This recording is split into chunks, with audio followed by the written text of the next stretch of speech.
Ça fait déjà quelques temps, suite à une réunion qu'on a eue déjà avec le personnel, entre personnel le 8 septembre, sachant que la veille il y avait un CA, un conseil d'administration, qui nous a mis en procédure d'alerte. Il y avait un mouvement social en 2022 qui a duré 7 mois et du coup ça se confirme ce qui se passe aujourd'hui 2023.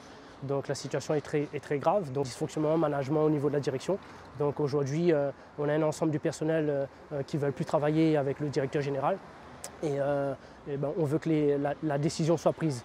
Pour information, la présidente avait demandé à un représentant du personnel qui aujourd'hui n'est pas présent, M. Boyer en l'occurrence, de faire des remontées, et même des membres du CODI de faire des remontées par rapport au ressenti du personnel et des éléments factuels.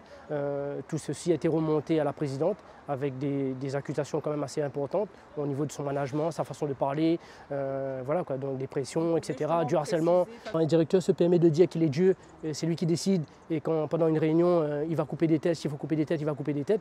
Donc nous aujourd'hui, les salariés, je comprends très bien qu'il n'est pas à sa place. Donc nous aimons que chacun prend ses responsabilités et qu'il nous laisse travailler sereinement, essayer de sauver cette structure qui a besoin d'être sauvée. Donc on est au service des familles. Les familles ont besoin de l'amélioration de leur habitat. Et aujourd'hui, toutes ces décisions font que la structure n'avance pas et que la situation est en péril par rapport à cette mauvaise gestion qu'il y a eu depuis un certain nombre d'années. C'est souvent un dialogue de sourds, donc on a beau dire les choses, mais les choses ne sont pas écoutées. Et puis voilà, il n'y a aucune décision concrète qui est prise. Donc aujourd'hui, on a beau à nous reprocher plusieurs choses, mais lui jamais se remet en question. C'est toujours les salariés qui ne veulent pas travailler. On nous a accusés de réfractaires, etc. Il y a quand même beaucoup d'arrêts maladie qui s'enchaînent. Donc suite à justement ce genre de pression psychologique avec des mails, etc. Aujourd'hui, demander à un salarié de faire un travail qui n'est pas le sien et qui n'a pas la compétence pour, c'est pas possible. Aujourd'hui, un ensemble du personnel a conscience de cette situation-là.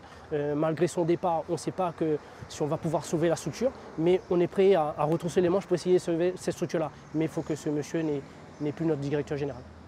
Moi je soutiens le mouvement parce que, comme je vous dis, ça fait 3 mois que je suis là. Je me rends compte qu'on a un directeur qui est un directeur absent, qui n'est jamais là.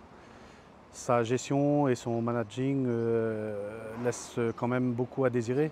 Ça crée on va dire une mauvaise entente et une mauvaise atmosphère au travail. Moi, ce que je dénonce surtout, c'est les pressions que le directeur se permet de faire sur les employés. Moi-même, au moment de mon engagement, j'ai permis de me dire à qui je dois parler, à qui je ne dois pas parler, à qui je dois me confier ou pas. C'est quelque chose qui ne se fait pas. Ce sont on va dire, des pratiques qui n'existent plus de nos jours.